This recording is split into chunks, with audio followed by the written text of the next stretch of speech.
नमस्कार, वक्त बड़ी बहस का है। मैं हूं राजेश कुमार। नए कृषि कानून के खिलाफ पिछले 6 दिन से दिल्ली की सीमाओं पर हजारों की संख्या में किसान जमे हुए हैं। इस बीच सरकार की तरफ से बिना शर्त बातचीत का प्रस्ताव रखा गया, जिसे किसानों ने माना और विज्ञान भवन में बैठक में शामिल होने के लिए किसान वहां पहुंचे। और इस बैठक में किसानों की तरफ से अलग अलग संगठनों के 35 नेता शामिल हुए। वहीं सरकार की तरफ से 3 मंत्री नरेंद्र सिंह तोमर, पीयूष गोयल और सोम प्रकाश शामिल हुए। 4 घंटे चली सरकार और किसानों के बीच की जो बैठक थी वो 4 घंटे तक चली, लेकिन ये बेनतीजा रही। किसानों और सरकार के नुमाइंदों की कमेटी के प्रस्ताव को किसानों ने ठुकरा दिया। अब परसों एक बार फिर किसान नेता और सरकार के बीच बैठक होगी। साथ ही किसानों ने यह बात भी क्लियर कर दी कि जब तक कोई समाधान नहीं निकलेगा तब तक धरना प्रदर्शन इसी तरह चलता रहेगा। ऐसे में बड़ा सवाल ये कि अगर इसी तरीके से बैठक जो बेनतीजा रही है, किसान अपनी मांगों पे अड़े हैं, तो फिर बात बनेगी कैसे? ये आज की बहस का एक बड़ा सवाल है। चर्चा करेंगे, समझने की कोशिश करेंगे कि आखिर अब आगे क्या होगा। किसानों के साथ जो बातचीत हुई है वो बेनतीजा रही है, तो आगे क्या कदम उठाए जा सकते हैं, बात कैसे बनेगी। किसान चूंकि अब भी अपनी मांगों पे अड़े हैं। आज जो मंशा थी कि बातचीत होगी टेबल पे, कोई समाधान वहां से निकलेगा, वो नहीं निकला। अभी परसों एक बार फिर बैठक होगी और तब हो सकता है कि कोई नतीजा निकले, लेकिन क्या, ये जरूरी सवाल है। तो सरकार और किसानों के बीच बैठक बेनतीजा रही है और किसान और सरकार के नुमाइंदों की कमेटी के प्रस्ताव को किसानों ने ठुकरा दिया। इसके अलावा 3 दिसंबर को फिर सरकार और किसानों की बीच में एक मुलाकात होगी, बैठक होगी और किसी नतीजे पर पहुंचने तक किसानों का जो आंदोलन है वो जारी रहेगा। तो सरकार और किसानों के बीच जो बैठक थी वो बेनतीजा रही। तो हम समझने की कोशिश करेंगे आज की चर्चा में कि आखिर अब आगे क्या होगा। हमारे साथ कुछ मेहमान जुड़े हैं, कुछ आने वाले वक्त में जुड़ेंगे। अश्विनी शाही हैं, प्रवक्ता भारतीय जनता पार्टी के। इसके अलावा राहुल तालान है, राजनीतिक विश्लेषक। अभिषेक वाजपेयी हैं, प्रवक्ता कांग्रेस। और ठाकुर देवेंद्र सिंह है, किसान नेता। देवेंद्र सिंह, सबसे पहले मैं आपसे जानना चाहूंगा, आज एक बैठक थी जिसमें किसान नेता पहुंचे। बातचीत से उम्मीद थी कि कोई समाधान निकलेगा, लेकिन बेनतीजा रही। क्या कुछ हुआ और आगे क्या होगा, क्योंकि अभी भी बातचीत बनी नहीं है? देखिए, कोई भी काम अगर मन से किया जाता है तो सफल होता है। अगर इस किसान आंदोलन की बात करें तो आप थोड़ा सा तुलना करिएगा अन्ना आंदोलन में। हाँ। कांग्रेस ऐसे ही अपना बिल्कुल ही गैर जिम्मेदाराना रवैया अपना रही थी, मना करती रही है। आखिर में 3 नेता पहल किए और मीडिएटर का भूमिका निभाए और चीज़ें चली। वैसे ही मुझे कहीं न कहीं दिखता कि इस समय भी देखिए, अभी बताया जा रहा था कि 3 नेताओं ने, पहले तो कहा जाता है कि किसान नहीं आतंकवादी हैं, फलाना है, ढेकाना है। हाँ। उसके बाद उन्हीं किसानों से मीटिंग करने का प्लेटफॉर्म तैयार किया जाता है। फिर उसमें भी ये 3 नेता जाते हैं बैठक करने के लिए। तो सबसे बड़ी बात यह है कि कहीं न कहीं सत्ता हिल रही है, तब जाकर के बैठने के टेबल पर आने की बात करें। नहीं तो पहले तो मना कर दिया, शर्त साथ में जोड़े थे, नहीं शर्त सहित हम बैठक करेंगे, बात करेंगे। बिना शर्त बैठक करें, कहीं न कहीं कुर्सी हिलती दिख रही है। यही आप बीजेपी है, कभी कहती थी देश में लड़कियों के बलात्कार पे मुद्दे पर चल रहे हैं, राहुल गांधी विदेश में जाकर अय्याशी कर रहे हैं। हाँ। किसानों का मुद्दा यहाँ हो रहा है। हमारे गृह मंत्री साहब हैं, मंत्री साहब हैं, ये जाकर हैदराबाद में रैली कर रहे हैं।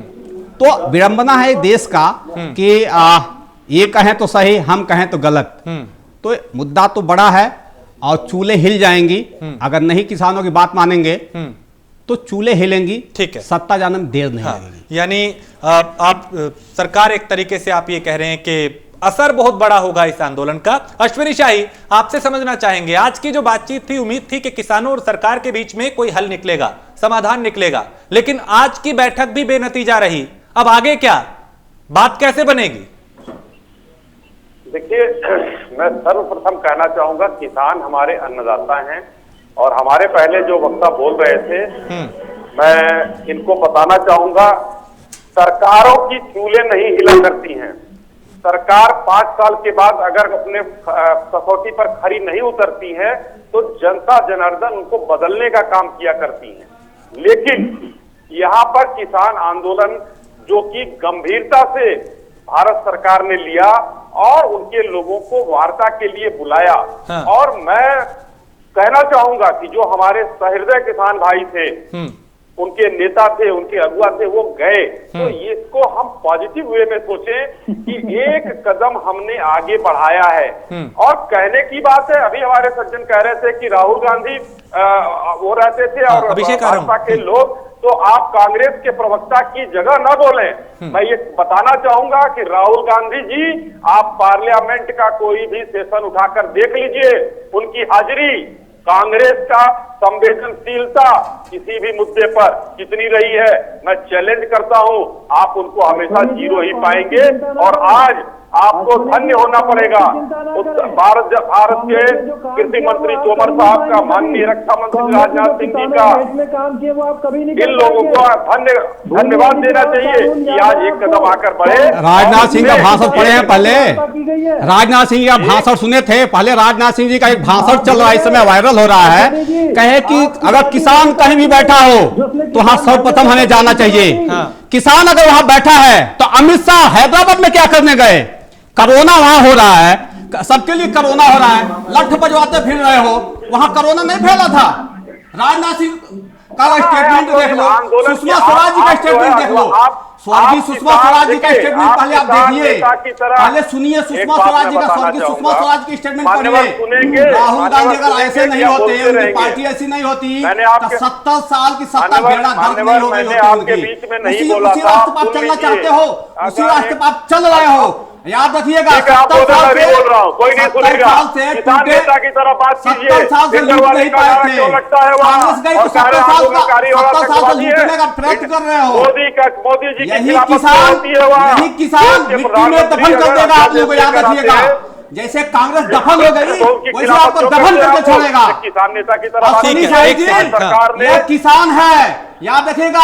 ये अडानी अंबानी की दुकान नहीं है, कांग्रेस को दफन कर दिया गया, वैसे बीजेपी को दफन कर दिया, किसान को जेल नहीं लगेगी, याद रखिएगा। रहनुमाई के नाम पर उनके ऊपर आप धब्बा है जो इस तरीके की बात कर रहे हैं। किसान नेता होने का दम भरते हैं, सरकार के चीजों की बात नहीं करते, कांग्रेस के नेता की तरह कांग्रेस के अभिषेक वाजपेयी करते हैं। हाँ, अभिषेक वाजपेयी आप कुछ कहना चाह रहे हैं?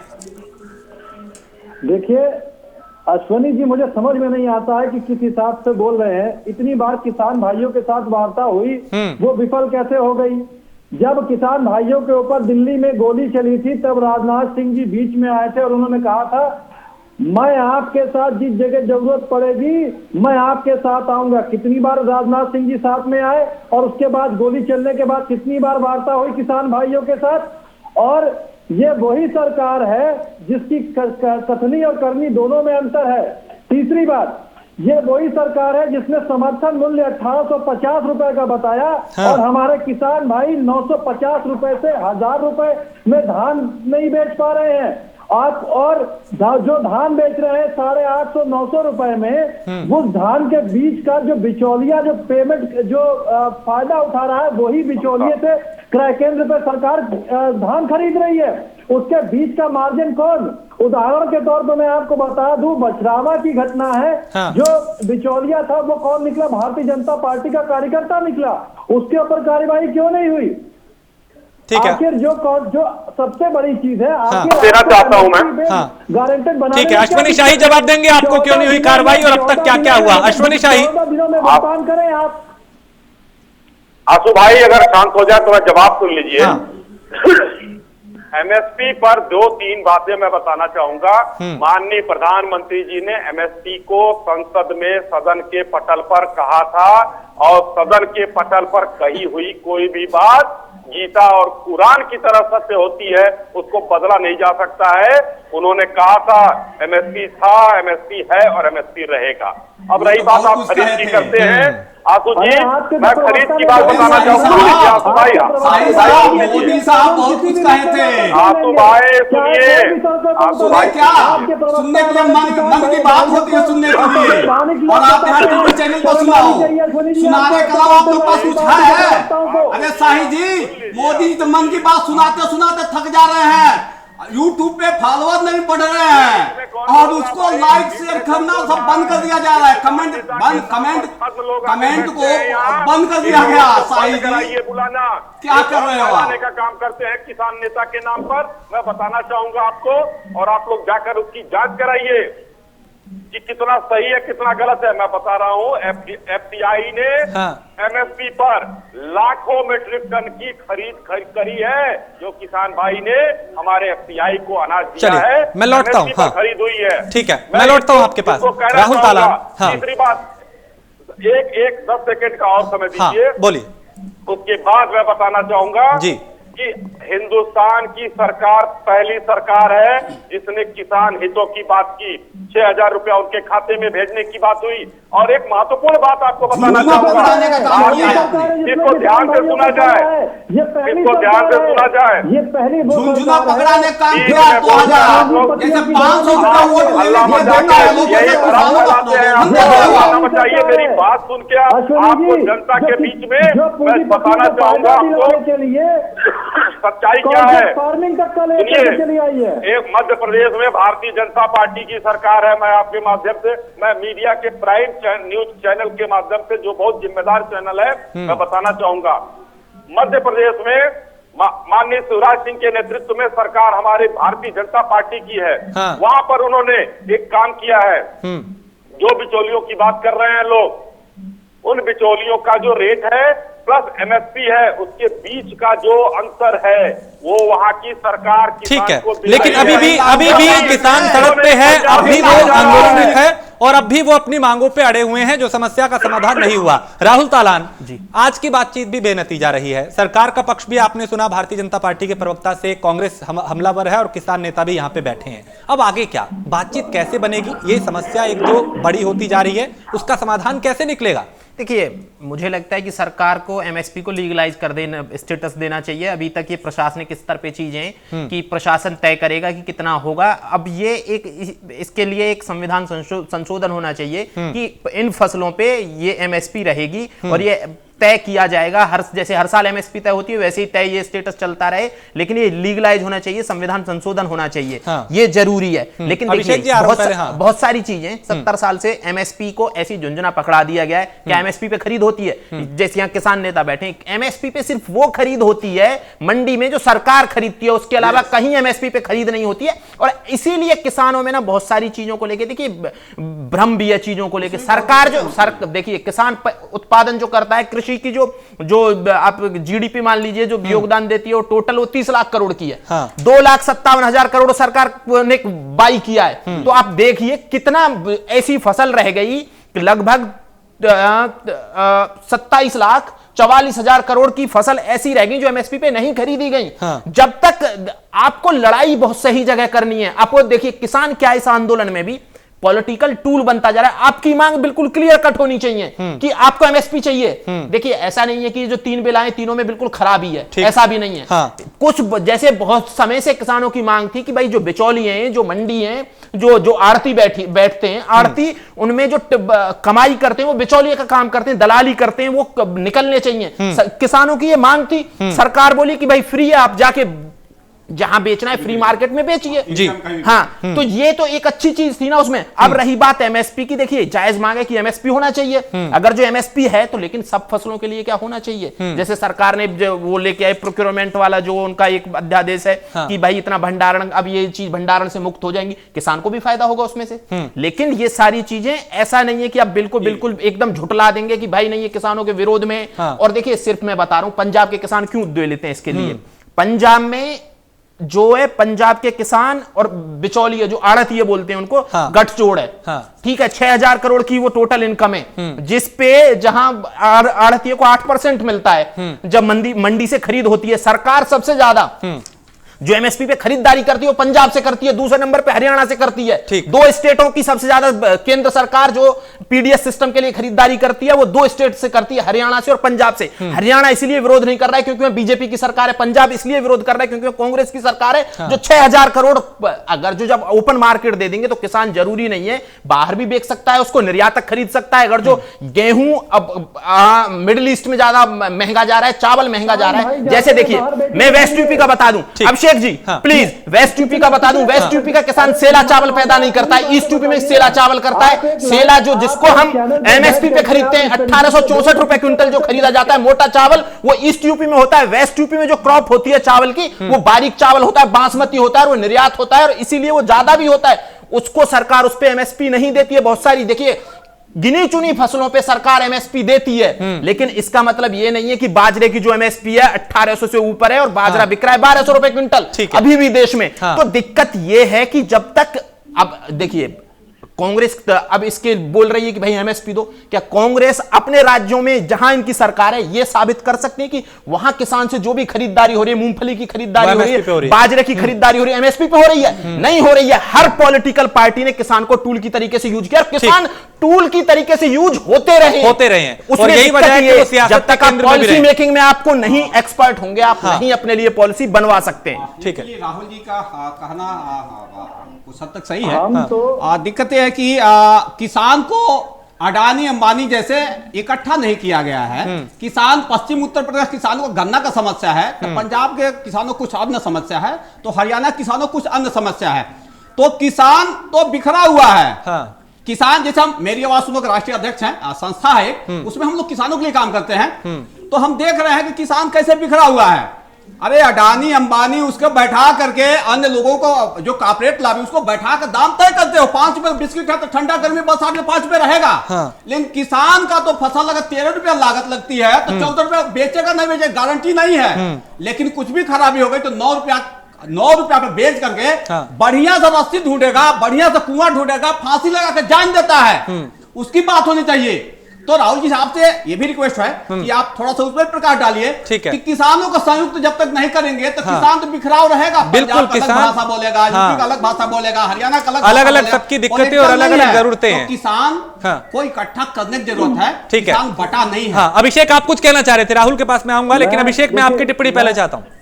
देखिए, मैं ये कहना चाह रहा हूँ, सबसे बड़ी चीज है कि सरकार से मेरा निवेदन है आपके चैनल के माध्यम से कि एमएसपी को गारंटेड किया जाए और 14 दिन में नगद भुगतान इसलिए कि अगर कहीं पे भी एमएसपी या कोई और चाहे कॉन्ट्रैक्ट फार्मिंग में, चाहे फूलों की खेती हो, चाहे किसी भी चीज के लिए 14 दिन में नगद भुगतान की जब बात आएगी तो वो 14 दिन में कम से कम किसान भाई कांग्रेस वाली भाषा मत बोलिए। आप कांग्रेस के हैं, आप गलत बोल रहे हो, आप ज्ञान यहाँ दे रहे हो। राजस्थान में जब किसान जमीन में गड़ करके मर रहे थे उस समय कहां थे आप लोग?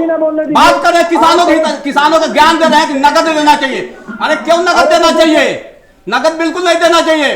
नगद में वही चोरी होगा जो आपके लोग बैठे हुए हैं, कांग्रेस के लोग बैठे हुए हैं। आपको पता होना चाहिए। बिल्कुल मैं बता रहा हूँ, जिस दिन किसान जमीन में गड़ करके राजस्थान में अपना फसल का दाम मांग रहा था उस समय कहां आप लोग मरे हुए थे? सत्ता आपकी है राजस्थान में। बात कर रहे हैं इससे नगद फसल देना, नगद देगा तो आप जैसे लोग बैठे हुए हैं, कांग्रेस के लोग आड़तिया में भी बैठे हुए हैं, वही लूटते हैं।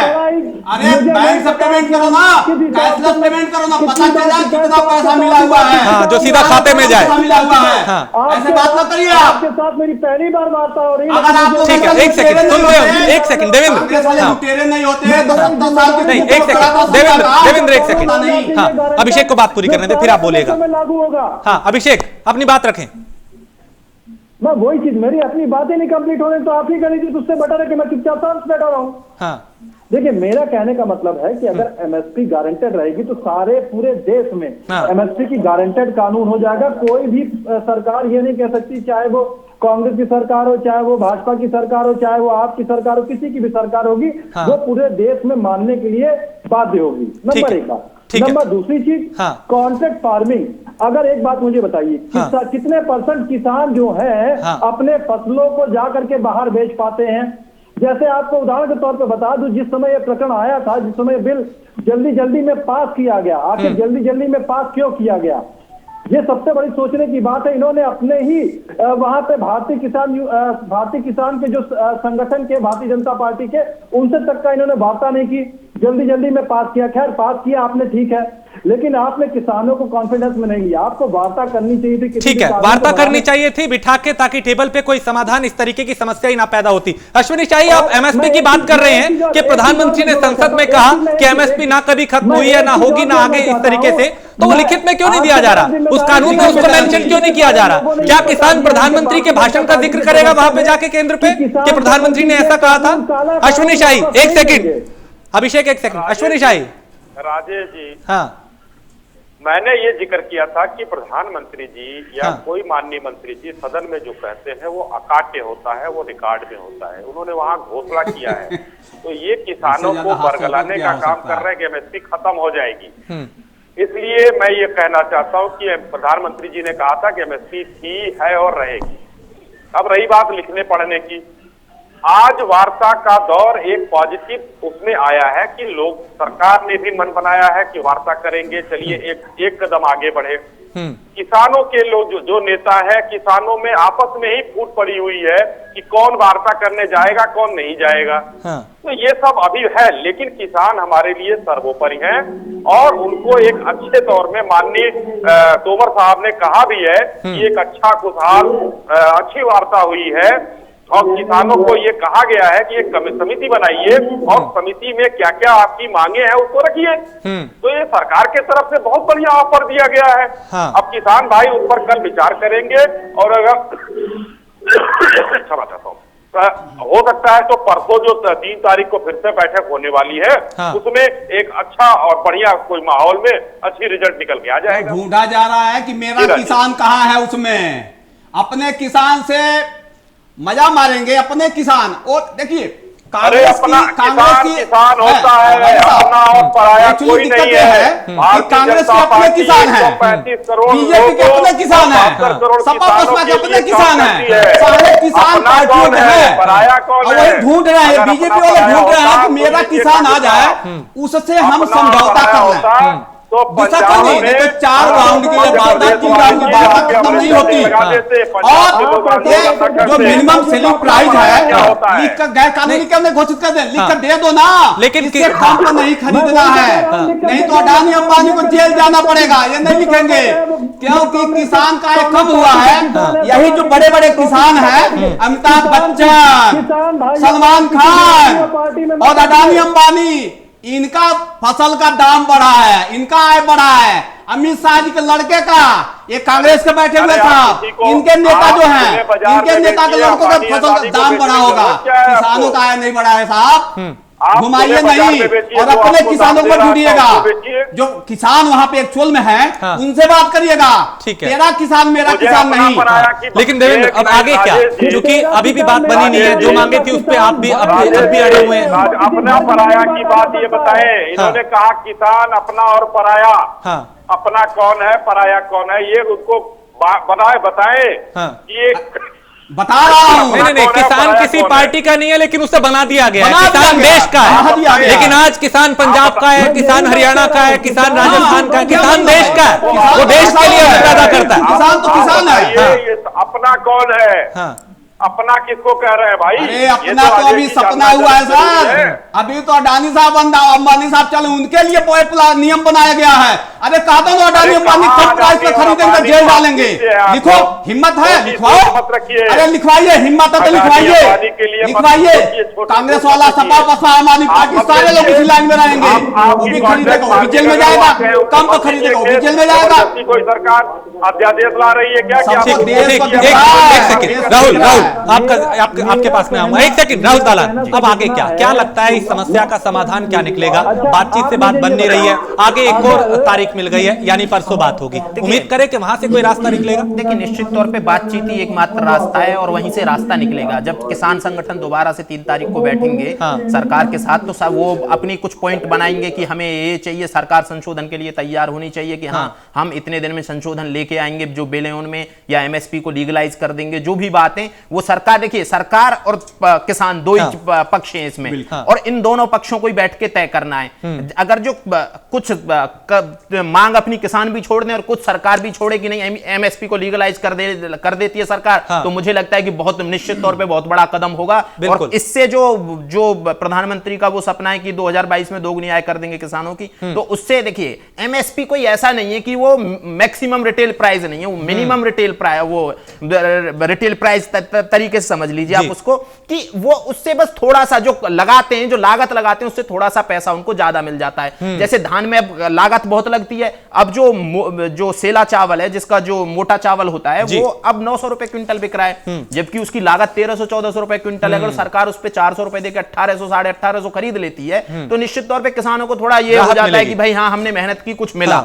लेकिन अगर जो 1400 रुपए और 1300 रुपए क्विंटल की जब उसकी लागत हो जाती है और जब वो 900 रुपए में बिकता है, तो निश्चित तौर पे किसानों के पास, देखिए छोटा किसान है इस देश में, इस देश में बड़े किसान नहीं है जो झटके झेल सके। जो 1 हेक्टेयर से कम के 85% किसान है इस देश में, जो 1 हेक्टेयर से कम उन पे जमीन है, उसमें उनका परिवार पालन होता है, बच्चे पढ़ाई करते हैं, और उनमें उनको शादी भी करनी है, घर भी बनाना है और घर का खर्चा भी चलाना है। तो सरकार को ये सारी चीज सोचनी चाहिए। जब तक हम ये नहीं करेंगे, किसानों को स्ट्रेंथन नहीं करेंगे, आप देश की इकोनॉमी को भी बहुत ज्यादा स्ट्रेंथन नहीं करेंगे। बिल्कुल, चूंकि किसान ही है जिन्होंने कोरोना काल में भी देश की अर्थव्यवस्था को बचाए रखा था। बहुत शुक्रिया चर्चा में शामिल होने के लिए अश्वनी शाही आपका, राहुल तालान आपका, अभिषेक वाजपेयी आपका भी, और ठाकुर देवेंद्र सिंह आपका भी चर्चा में शामिल होने के लिए बहुत शुक्रिया। सवाल कई थे, कुछ के जवाब मिले, लेकिन कुछ के जवाब आने वाले वक्त में मिलेंगे, क्योंकि आज की जो बैठक थी वो बेनतीजा रही। परसों एक बार फिर बातचीत होगी, उम्मीद करते हैं वहां से कोई रास्ता निकलेगा। एक ब्रेक के लिए रुकने के, ब्रेक के उस पार कुछ और खबरें।